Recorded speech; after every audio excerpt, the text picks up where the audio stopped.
Hello friends, இன்றைக்கி வந்து முருங்கைக்கீரை வச்சு ஒரு ரெசிபி பார்க்கலாம்.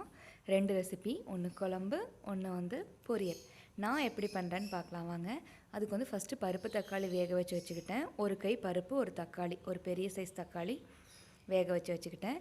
அரைக்கிறதுக்கு வந்து தேங்காய், சின்ன வெங்காயம், ஜீரகம், வரமிளகாய், பூண்டு இது எல்லாம் போட்டு நல்லா பேஸ்ட் மாதிரி அரைச்சி எடுத்துக்கலாம்.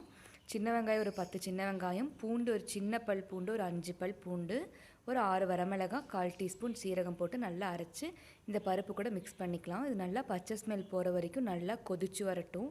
நல்லா கொதிக்கணும். அப்புறமா கொஞ்சம் உப்பு ஆட் பண்ணி நல்லா கொதிச்சதுக்கு அப்புறமா கீரை ஆட் பண்ணிக்கலாம்.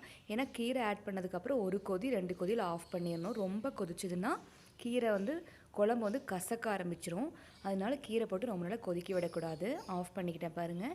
இப்போ வந்து லாஸ்ட்டாக கொஞ்சமாக தேங்காய் எண்ணெய் ஊற்றி மூடி வச்சுக்கலாம். அவ்வளோதான், குழம்பு ரெடி. குக்கர் மூடி வச்சு மூடி வச்சுக்கலாம். ஒரு 10 மினிட்ஸ் கழித்து ஓப்பன் பண்ணிக்கலாம். அவ்வளோதான், குழம்பு ரெடி ஆகிடுச்சு. இதை வந்து மூடி ஒரு ஓரமாக வச்சுக்கலாம். அதுக்கப்புறம் நம்ம பொரியல் ரெடி பண்ணிக்கலாம். அதுக்கு வந்து கடாய் வச்சு கொஞ்சமாக தேங்காய் எண்ணெய் விட்டு கொஞ்சம் உளுத்தம் பருப்பு, கடுகு போட்டு பொரிக்க விட்டுக்கலாம். பொரிஞ்சு வந்ததுக்கு அப்புறமா ஒரு 10-15 சின்ன வெங்காயம் கட் பண்ணி வச்சுருக்கேன்.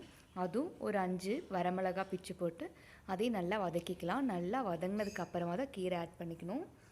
நல்லா வதங்கினதுக்கப்புறமா கீரை ஆட் பண்ணி கீரையும் நல்லா அந்த எண்ணெயிலே ஒரு 5 செகண்ட் சும்மா ஃப்ரை பண்ணிக்கலாம். மிக்ஸ் பண்ணி எடுத்துக்கலாம். கீரை நல்லா வதங்கினதுக்கு அப்புறமா முட்டை ஊற்றிக்கலாம். ஒரு 2 முட்டை ஊற்றி பொரியல் பண்ணும்போது சூப்பராக இருக்கும். ட்ரை பண்ணி பாருங்கள்.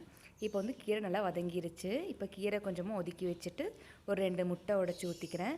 அது கூடவே கொஞ்சம் உப்பு போட்டு நல்லா மிக்ஸ் பண்ணி எடுத்துக்கலாம். அந்த முட்டையில் நல்லா ஸ்க்ராம்பிள் ஆகி வர வரைக்கும் மிக்ஸ் பண்ணிக்கலாம். கீரை முட்டை எல்லாமே நம்ம முட்டை ஊற்றும் போது கீரை நல்லா வெந்துடும். அதுக்கப்புறமா இப்போ பாருங்கள் நல்லா மிக்ஸ் பண்ணி விட்டுக்கலாம். அந்த கடாயிலேருந்து விட்டு வர வரைக்கும் நல்லா கைவிடாமல் மிக்ஸ் பண்ணிக்கலாம். பாருங்கள், முட்டை கீரை எல்லாமே ஒன்று சேர நல்லா வெந்தும் வந்துருச்சு, ஸ்க்ராம்பிளாயும் வந்துருச்சு. அவ்வளோதான், பொரியலும் ரெடி ஆகிடுச்சு. ஆஃப் பண்ணிக்கலாம். இப்போ வந்து நம்ம மூடி வச்சோம்ல, இந்த குழம்பு ஓப்பன் பண்ணி பார்க்கலாம். பாருங்கள், குழம்பு சூப்பராக ரெடி ஆகிருக்கும். இந்த வீடியோ பிடிச்சிருந்தா மறக்காமல் சேனலை சப்ஸ்கிரைப் பண்ணுங்கள், சப்போர்ட் பண்ணுங்கள். பாருங்கள், குழம்பு ஓப்பன் பண்ணுறேன். குழம்பு ரெடி ஆகிடுச்சு. இந்த அளவுக்கு சிம்பிளாக ஈஸியான ரெசிபி தான். ட்ரை பண்ணி பாருங்கள். தேங்க்யூ.